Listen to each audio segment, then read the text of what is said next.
em nosso coração, toma direção.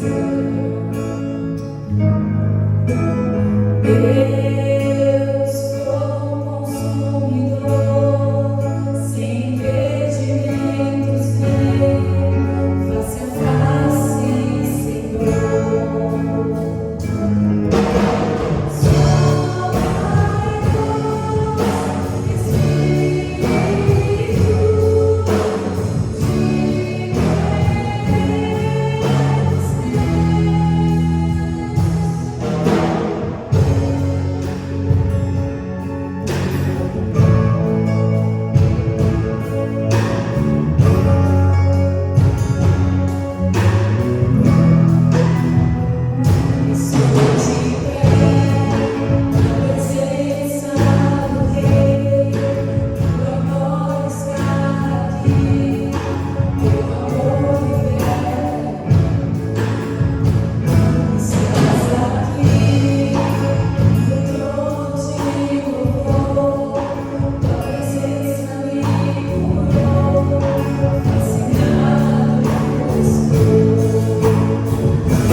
Graça e paz, irmãos e irmãs, que bom estarmos juntos mais essa noite, não é mesmo?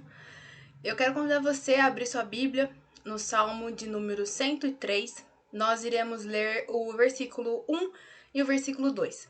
Salmo 103, 1 e 2. Está escrito: Bendize, ó minha alma, ao Senhor, e tudo que é em mim, bendiga o seu santo nome. Bendize, ó minha alma, ao Senhor, e não te esqueças de nenhum de seus benefícios. Amém? Que nessa noite nós possamos juntos adorar e bendizer a esse Deus que tem feito tanto por nós, que tem nos protegido, tem nos guardado, tem nos livrado de tanto mal, tem atendido as nossas orações. Então que você e eu, nós possamos louvar e engrandecer a esse Deus. Amém? E quero aproveitar e parabenizar a Sara por mais um aniversário. Que Deus te abençoe. A todos que fizeram aniversário durante essa semana, que Deus possa estar abençoando, dando um ano de muitas bênçãos para vocês. E nesse momento eu quero convidar a igreja para que juntos nós possamos orar pela vida da Sara, que completa mais esse ano de vida. Amém? Vamos orar? Deus, nós queremos te dar graças pela vida da Sara. Obrigada, Deus, por mais esse ano de vida que o Senhor proporciona na vida dela. Que seja um ano maravilhoso, que seja um ano onde ela possa viver, Deus, coisas maravilhosas com o Senhor. Que ela possa, onde ela estiver, falar do Senhor, do jeito dela, do jeito que ela conhece o Senhor, e que muitas pessoas possam vir conhecer a Ti. Em nome de Jesus, abençoe com ela toda a sua família e que o Senhor dê a ela muitos anos de vida, Deus, onde ela possa testemunhar do teu favor e da tua alegria na vida dela. É em teu nome que nós, enquanto igreja, oramos e agradecemos pela vida dela e por mais esse ano de vida. Amém. Amém?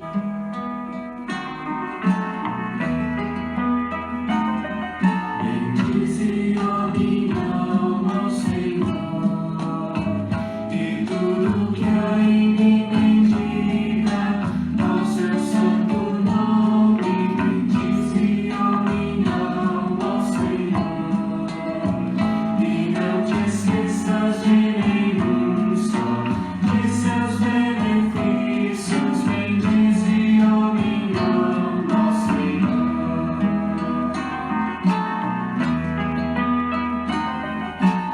Ele é quem perdoa as tuas iniquidades, Ele é quem sara as tuas enfermidades, Ele é quem te salva da morte e te coroa de graça e misericórdia. Bendize, ó minha alma, ao Senhor.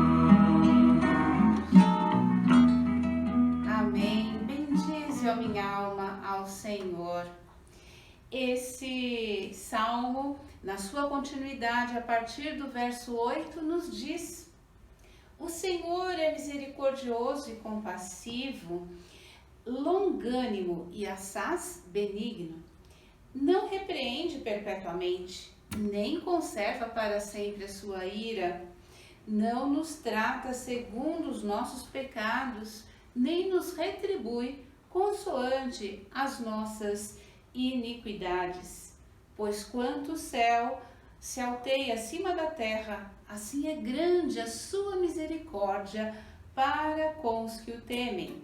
Quanto dista o oriente do ocidente, assim afasta de nós as nossas transgressões.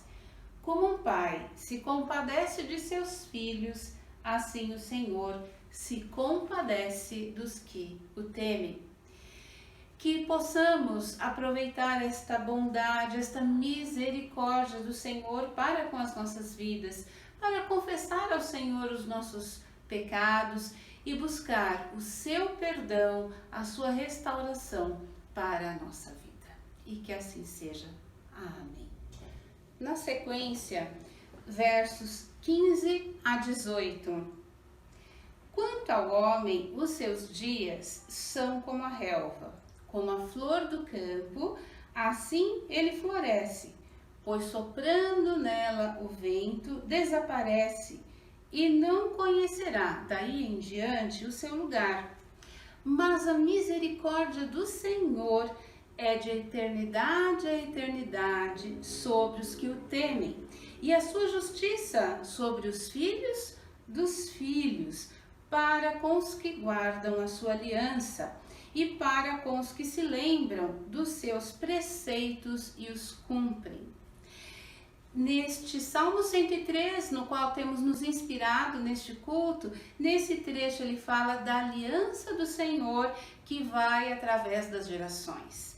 E este domingo, segundo domingo de setembro, é o dia em que na Igreja Metodista nós lembramos e celebramos o dia do Juvenil Metodista. Então este é o momento de nós orarmos, agradecendo e pedindo a bênção do Senhor sobre os nossos adolescentes. E também aqui, neste instante de intercessão, nós queremos colocar nas mãos de Deus os homens e mulheres que têm se dedicado a cuidar da dos nossos juvenis. Os nossos conselheiros, o Iude, Lucas Iude e a Viviane, a nossa seminarista Nelisa e também a Sônia e o Binho, que no conjunto com a Viviane fazem o discipulado dos nossos adolescentes.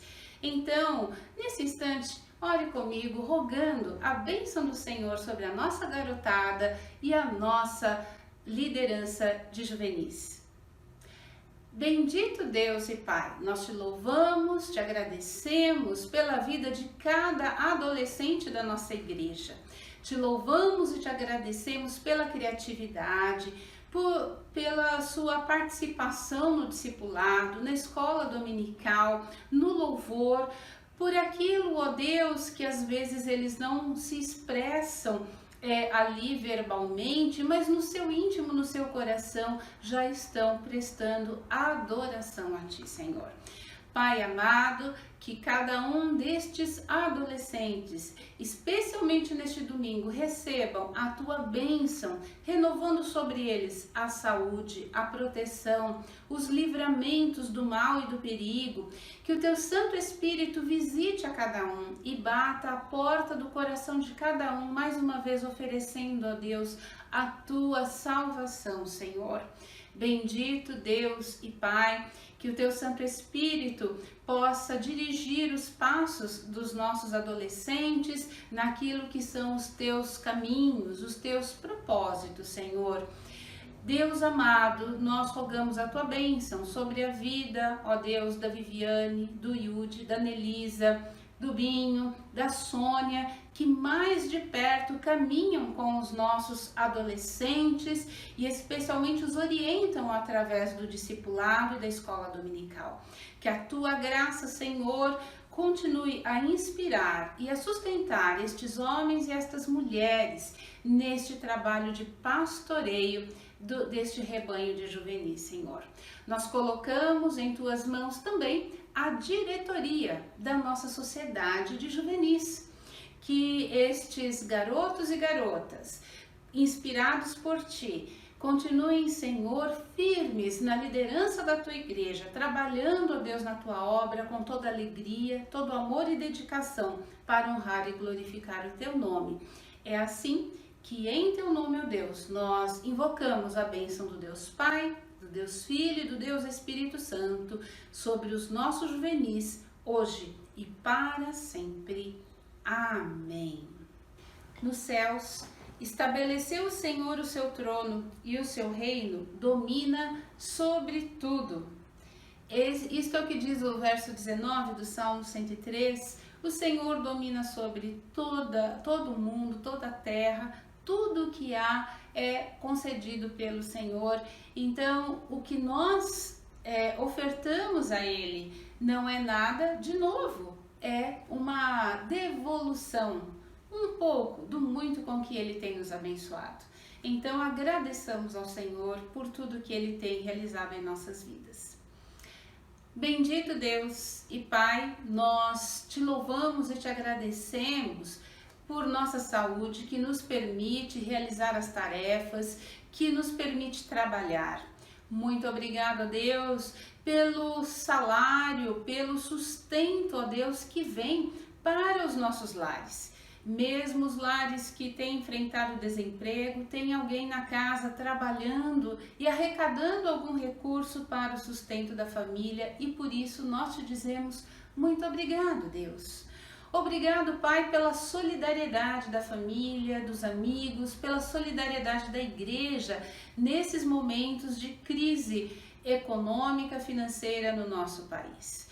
Muito obrigado, Deus, porque na vida da Tua igreja o Teu povo tem sido solidário e ofertado através dos alimentos, para que não só o povo da Tua casa, mas outras famílias da sociedade que necessitam estejam sendo assistidas.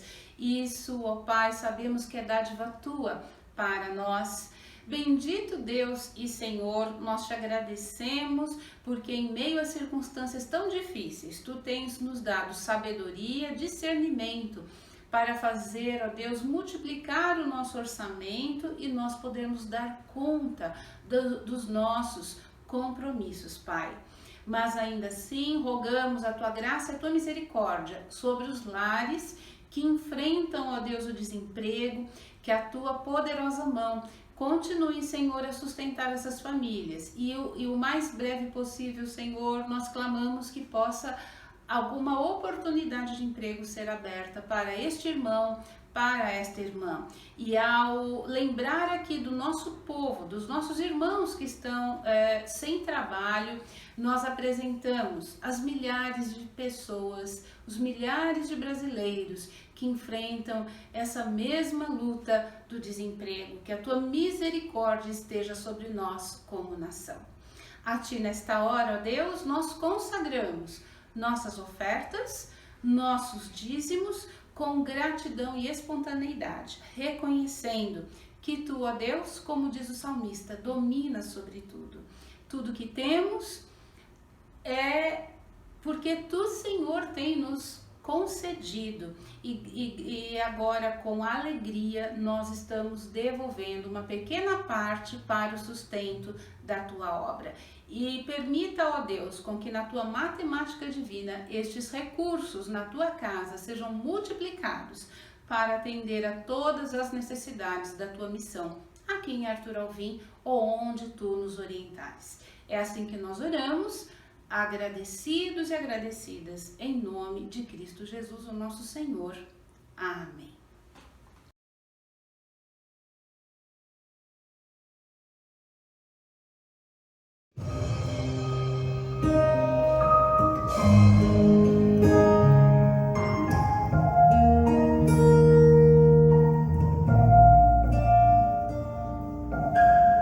Tu és a minha luz, a minha salvação, e a ti me renderei. Se ao teu lado estou, seguro em tuas mãos, eu nada temerei.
Obrigada, Jesus. Obrigada pelo sacrifício que o Senhor fez por nós, Deus. Obrigada, Senhor, por tudo que o Senhor é e representa nas nossas vidas, Deus. Boa noite, graça e paz, irmãos e irmãs. Queria convidar você a abrir sua Bíblia lá no profeta Joel. Joel capítulo 2, nós vamos ler dois textos no capítulo 2 de Joel. Então é Joel capítulo 2, o primeiro texto do verso 28 ao 29 e depois do verso 12 ao 13. Joel capítulo 2, versos 28 e 29.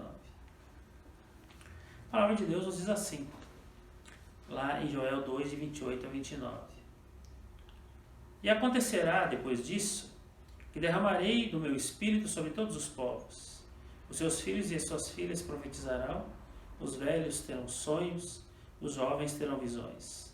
Até sobre os servos e as servas derramarei o meu espírito. Naqueles dias, diz o Senhor. Irmãos e irmãs, aqui em Joel nós temos, nesse momento, a promessa de Deus.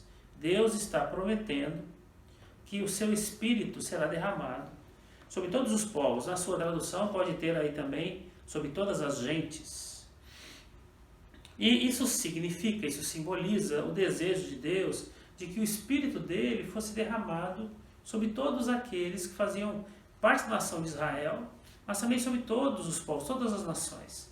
Esse era o desejo de Deus. Isso aqui é a promessa do Senhor para o povo que acontece aqui no livro de Joel. Uma coisa importante quando a gente estuda a Bíblia, irmãos e irmãs, quando se estuda os profetas, quando se estuda as promessas de Deus, é que na Bíblia as promessas de Deus são sempre condicionais e proporcionais. Ou seja, aqui nós temos o proporcional que você terá, mas sempre existe um condicional. Quando você vai, por exemplo, o primeiro mandamento com promessa, que nós temos lá em Êxodo, que é dos 10 mandamentos, que você tem lá, honra teu pai e tua mãe e te serão benditos todos os dias da terra. O te serão benditos todos os dias da terra, que é a promessa, ele depende do condicional, que é honrar pai e mãe.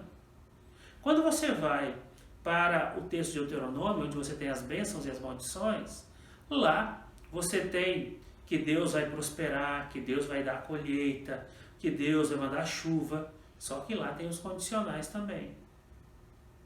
Quando nós lemos esse texto aqui no profeta Joel, nós lemos o proporcional, mas no capítulo 2, versos 12 e 13, que é o texto que eu falei para vocês que nós vamos ler também, lá diz assim, Joel 2, versos 12 e 13.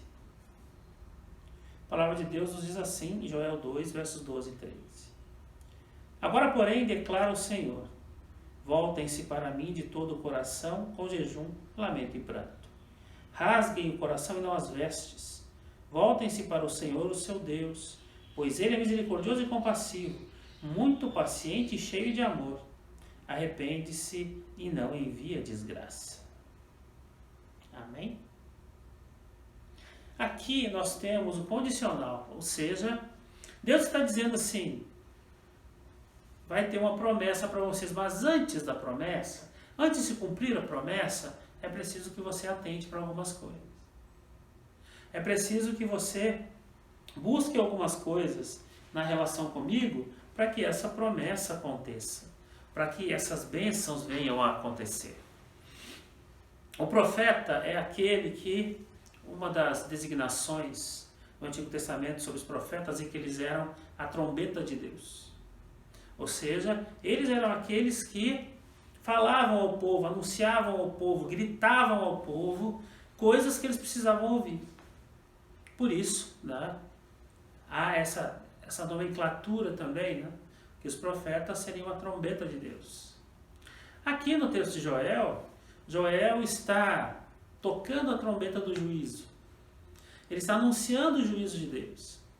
Você lembra que aqui no capítulo 2 nós temos a questão dos gafanhotos, da seca, a fome, os exércitos invasores estavam assolando Israel. O profeta Joel também entende que toda aquela crise moral e espiritual que estava acontecendo naquele momento era resultado do pecado que o povo havia cometido. E esse juízo de Deus estava vindo contra esse pecado. Quando então ele fala ao povo, quando ele anuncia para o povo o juízo de Deus, ele diz o seguinte para aquele povo, né? Eles precisavam se voltar para Deus. E quem precisava se voltar para Deus? Ele vai dizer assim, é do sacerdote a criança de peito. Todos têm que se voltar para o Senhor, os pequenos e os grandes. Se você ler o contexto de Joel, é isso que ele está dizendo. Toda nação precisa se converter. E quando isso acontecer, é o anúncio de Joel, então haverá restauração. Então o perdão do Senhor vai se manifestar. O poder de Deus vai se manifestar. E o resultado disso, né, o resultado dessa conversão é o que diz no capítulo 2, verso 28. E acontecerá depois disso que derramarei meu espírito sobre toda a carne, sobre todo o povo. E acontecerá depois disso. Não é antes disso, né? É depois disso. Então, quando nós olhamos para esse texto, é importante entender que o derramamento do Espírito vem depois e não antes de um acerto de vida com Deus. Buscar o avivamento, buscar uma espiritualidade mais fluente, buscar a presença de Deus e não tratar com coisas que nós sabemos que estão equivocadas na nossa relação com o Senhor, é uma coisa que não vai acontecer. Ou seja, a manifestação, o poder de Deus não vai acontecer na nossa vida se isso não for acertado primeiro. Até porque, meu irmão e minha irmã, Deus não compactua com o erro. Então é preciso que a gente acerte a nossa vida, acerte o que tem que ser acertado, para que essas promessas de Deus se realizem na nossa vida.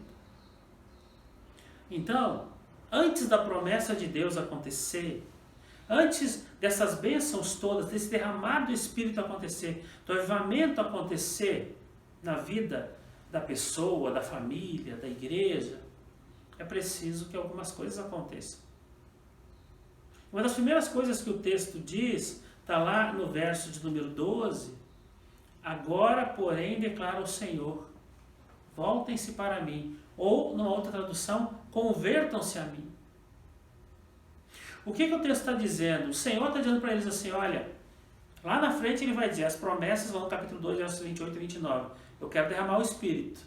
Mas aqui no verso 12 ele está dizendo assim, mas antes disso, vocês precisam se voltar para mim. Então tem uma relação comigo. Sabe, irmãos e irmãs, relacionar-se com Deus, estar atento à vontade de Deus, tem a ver com buscá-lo e buscá-lo constantemente. Eu sei, como já disse, a pastora já disse, e nós já ouvimos os irmãos dizerem, da falta que está fazendo estarmos juntos na igreja. Da falta que está fazendo nos congregarmos. Sei disso. Sinto essa falta também, que todos nós estamos sentindo. Agora, isso não é desculpa para a gente não se relacionar com o Senhor. Até porque esse tempo em casa, esse tempo que a gente está tendo com a família, esse tempo mais próximo que nós tivemos aí, porque hoje já tem muita gente aí trabalhando, tem muita gente saindo de casa, esse foi um tempo onde nós pudemos nos relacionar melhor com as pessoas e com Deus também. Quando o Senhor diz assim, voltem-se para mim, convertam-se a mim, o Senhor está dizendo assim, eu quero vocês mais próximos de mim. Eu quero que vocês tenham uma relação pessoal comigo. Não uma relação distante, uma relação próxima. Deus está sempre nos chamando, irmãos e irmãs, para uma relação próxima a Ele. Percebam que esse texto expressa o desejo de Deus. É Deus falando ao profeta, para que o profeta diga ao povo assim, eu quero que vocês se aproximem de mim. Eu quero vocês próximos a mim. Quando nós queremos as promessas de Deus na nossa vida, quando nós queremos o derramar do Espírito, quando nós queremos o toque de Deus, quando nós queremos que o Senhor seja aquele que está derramando sobre nós a sua graça, é importante saber se eu tenho relação com esse Deus. Eu tenho relação com esse Deus? Ou eu fico dependendo única e exclusivamente de ir à igreja? E aí, no domingo, ou seja, na reunião de oração, ou no domingo aqui, seja via online ou no culto presencial, aí eu me relaciono com Deus. Porque relacionar-se com Deus, converter-se ao Senhor, caminhar com o Senhor, tem a ver com buscá-lo constantemente. Tem a ver com orar a Ele. Tem a ver com colocar diante dEle o seu clamor, as suas petições. Por isso, meu irmão e minha irmã, para que o derramar aconteça, volte-se para o Senhor. Para que o derramar aconteça, tenha clareza da relação que você tem com o Pai. O texto ainda diz para nós que era importante que eles se convertessem ao Senhor, que eles se voltassem para Ele. Na sequência, ele vai dizer assim: vocês precisam se voltar a mim de todo o coração. No verso 12, a sequência diz: voltem-se para mim de todo o vosso coração. Antes do cumprimento da promessa, é preciso que haja uma volta sincera ao Senhor. É preciso que haja uma entrega ao Senhor. Você conhece pessoas que nunca mudam? Você conhece pessoas que, desde que você conheceu, elas sempre têm o discurso de que precisam melhorar a sua relação com Deus, precisam melhorar no seu comprometimento com o Evangelho, que elas querem melhorar, que elas querem isso, querem aquilo, mas nunca há mudança, nunca há entrega. Não há de fato sinceridade nas palavras. Às vezes fala para agradar o pastor, para agradar a pastora, para agradar um ou outro, mas de fato, quando você olha para a vida daquela pessoa, você sabe, não teve mudança. Não teve sinceridade naquelas palavras. Não teve verdade naquelas palavras. Então, antes da promessa acontecer, além de eu me voltar para o Senhor e me converter, é importante saber se eu estou disposto a me entregar de fato. Existe um termo que fala da antropologia judaica. Na antropologia judaica, o coração é símbolo da vida. Então, quando aqui, no texto de Joel fala de todo o coração, ele também quer dizer assim, olha, você tem que entregar a sua vida ao Senhor.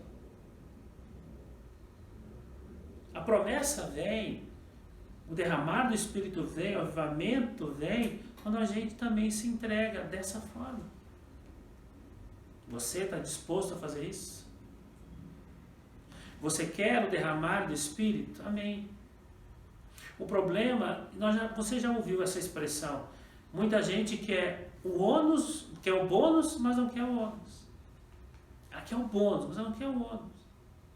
Então, para que o derramar do Espírito aconteça, para que a gente tenha uma vida melhor com o Senhor, uma relação melhor com o Senhor, é preciso saber se eu estou disposto a pagar o ônus. Uma outra coisa importante, o texto diz, com oração e jejum. Para que haja um derramar do Senhor nas nossas vidas, um avivamento claro, é preciso saber, irmãos e irmãs, se a minha vida está sendo consagrada ao Senhor também. Jejum fala de consagração. Jejum fala que o alimento não me domina, o desejo não me domina, o Senhor me domina. Eu vivo e me entrego ao Senhor. Uma das coisas importantes, irmãos e irmãs, que nós precisamos lembrar, quando nós queremos ter essa vida aonde o Senhor está nos abençoando, onde o Senhor está derramando a sua graça sobre nós, é saber se nós estamos prontos a nos consagrar. Se há consagração. Porque eu sei e vocês sabem que muitas vezes há uma vida onde a pessoa de fato não tem consagração. E eu não falo aqui, irmãos e irmãs, de santidade no sentido da pessoa ser um santarrão. Não estou falando disso. Eu estou falando da pessoa se mascarar, né? Fingir santidade. Não. Eu estou falando da pessoa ter uma vida consagrada. Uma vida aonde ela sabe que ela está se entregando ao Senhor. Isso que eu não sei, que a pastora não sabe, mas que Deus sabe. Antes do derramamento vir, antes do avivamento vir, é importante saber se há esse momento onde eu também me consagro ao Senhor. O texto ainda diz, para que esse derramar aconteça, é preciso que haja lamento e pranto, com jejum, lamento e pranto. Lamento e pranto falam de quebrantamento. Eu lembro de já ter feito essa pergunta aos irmãos quando preguei aqui na igreja. Você já foi quebrado pelo Senhor? A palavra quebrantamento quer dizer exatamente isso, ser quebrado. Ser quebrantado é ser quebrado pelo Senhor. Os pentecostais usam muito essa expressão, e eu gosto.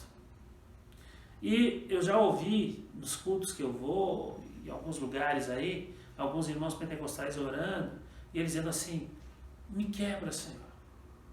Quebra meu orgulho. Quebra, Senhor, o meu desejo por determinadas coisas. Quebra isso em mim. O quebrar aqui tem a ver com o Senhor tirar isso de dentro de nós e refazer. Você estaria disposto a fazer essa oração? Senhor, me quebra. A gente diz assim: Senhor, me abençoa. Senhor, cumpre a tua promessa para mim, na minha vida.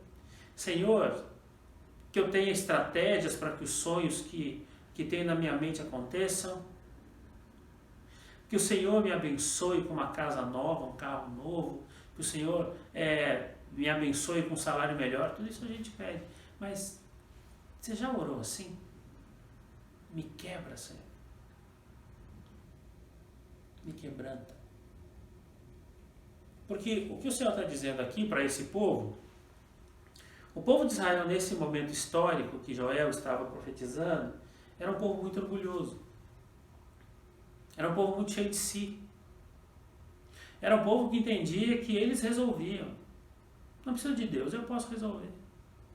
E aí o profeta Joel vem e diz assim: olha, na verdade, se você quer que Deus haja, você tem que entender que você, diante de Deus, não é nada.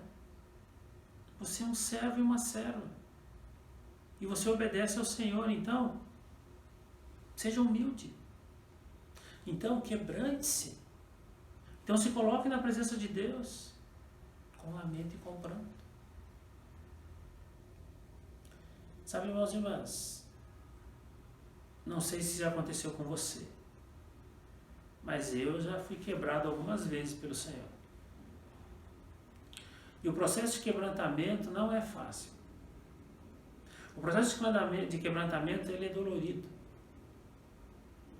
O processo de quebrantamento, ele machuca. O processo de quebrantamento faz com que às vezes você se sinta muito mal. Não dá para dizer assim: fui quebrado pelo Senhor e eu estou bem. Não.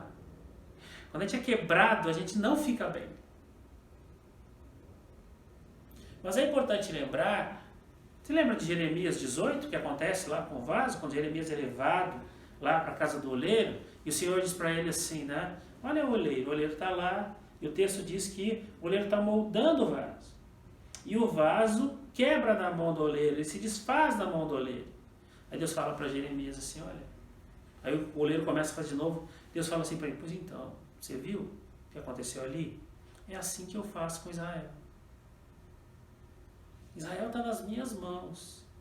E assim como de repente se desfaz e quebra, eu sou o Senhor que pode refazer.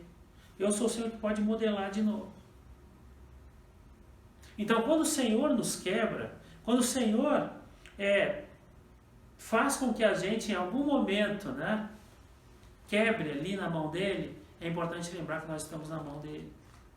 É importante lembrar que se nós estamos na mão dele, é ele que refaz. Por isso, meu irmão e minha irmã, deixe-se quebrantar pelo Senhor. As promessas de Deus não vêm antes do quebrantamento, não vêm depois do quebrantamento.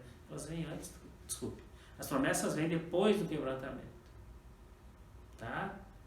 Não adianta querer antes as promessas. Não, tem que haver quebrantamento.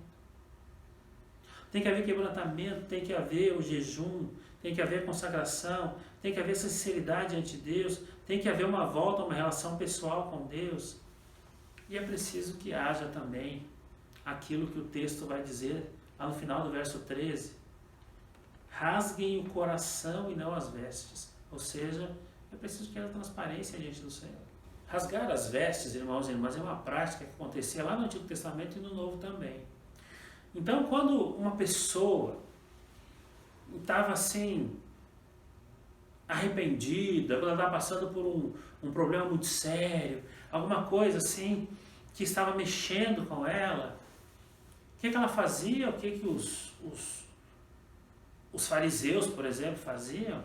Ia lá para uma praça, para um determinado lugar, rasgava as vestes, se cobria de cinza, para as pessoas verem assim, olha, fulano está arrependido, fulano é uma pessoa que está se consagrando, fulano é alguém que está se colocando na presença de Deus.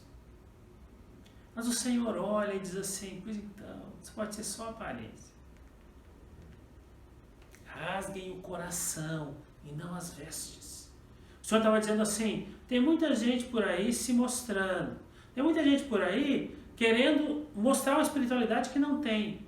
Tem muita gente por aí indo para as praças, para determinados lugares, fazendo orações bonitas e tal, julgando esse e aquele, mas na verdade é tudo aparência, não rasgou o coração. Diante de Deus, irmãos e irmãs, a aparência não fala nada. Diante de Deus o que fala é transparência. Diante de Deus, não adianta fazer orações bonitas, não adianta fazer um belo louvor, não adianta fazer uma bela pregação, quando lá o coração ainda não foi convertido. O Senhor não vê sinceridade no coração. É preciso, se nós queremos que as promessas de Deus se cumpram, se nós queremos que o derramar do Espírito se cumpra, se nós queremos que o avivamento aconteça na nossa vida pessoal, espiritual e quanto igreja, é preciso saber se eu estou de fato rasgando o meu coração diante do Senhor. Isso não tem a ver com aparência. Isso não tem a ver com mostrar para os outros. Isso tem a ver com mostrar para Deus. O Senhor é aquele que sabe. O Senhor é aquele que olha e vê aquilo que eu não vejo, que você não vê, que a pastora não vê. Por isso, quando Joel fala ao povo, ele fala das promessas, como nós lemos aqui o primeiro texto, só que antes das promessas, do cumprimento, veio o que o povo deveria fazer. Veio o que o povo precisava para se colocar diante de Deus, para que essas promessas acontecessem. Meu desejo, meu irmão e minha irmã, para a sua vida e para a minha vida, para a vida da nossa igreja, para esse novo tempo que nós estamos vivendo, esse novo tempo que se avizinha aí, né, com o retorno também dos cultos presenciais, é que nós possamos ter um relacionamento com o Senhor, um relacionamento sincero diante de Deus, um relacionamento de entrega diante do Pai, um relacionamento sincero diante do Senhor. Que não sejam coisas ditas para agradar a esse ou aquele, que não sejam coisas ditas para que as pessoas olhem e digam fulano é isso ou aquilo, não. Que seja uma entrega e uma fala sincera diante de Deus. Que nós possamos ter consagração, que o Senhor nos quebre também naquilo que for necessário e que haja transparência na nossa relação com Deus. Rasgue o coração e não as vestes. Meu desejo, meu irmão e minha irmã, é que as promessas de Deus aconteçam na sua vida, na minha vida, na vida da pastora Cristiane, na vida da nossa igreja. Mas elas irão acontecer e nós queremos que elas aconteçam, desde que a gente também entenda que não dá para brincar de igreja, não dá para brincar com Deus. Deus nos conhece, sabe quem nós somos. Então, se você almeja o derramar do Espírito, se você almeja um avivamento, se você almeja uma relação com Deus mais profunda, então medite nisso que foi dito para você nessa noite. Que Deus te abençoe, minha irmã e minha irmã. Vamos orar, irmãos e irmãs. Deus querido, Pai de graça e de poder, nós te agradecemos por esse culto, pela tua presença em nós. Te agradecemos, Senhor, por cada momento desse culto, por cada passo, Senhor, desse culto onde podemos sentir a tua presença e o teu cuidado. Nós, Senhor, pedimos que tu, Pai querido, esteja derramando o teu Santo Espírito sobre a tua igreja. Com o derramar do Espírito sobre a tua igreja, Senhor, avive a vida de cada membro dessa igreja. E cada pessoa, Senhor, sinta que tu, Senhor, está tocando na vida dela. Que tu, Senhor, está sendo presente na vida desse homem e dessa mulher. Que nós também, Senhor, possamos, diante do que ouvimos essa noite, poder também perceber o que precisa ser mudado, o que precisa ser ajustado na nossa relação contigo, para que as tuas promessas aconteçam na nossa vida. Fica conosco na semana que se segue. É por Cristo Jesus que nós oramos. Amém.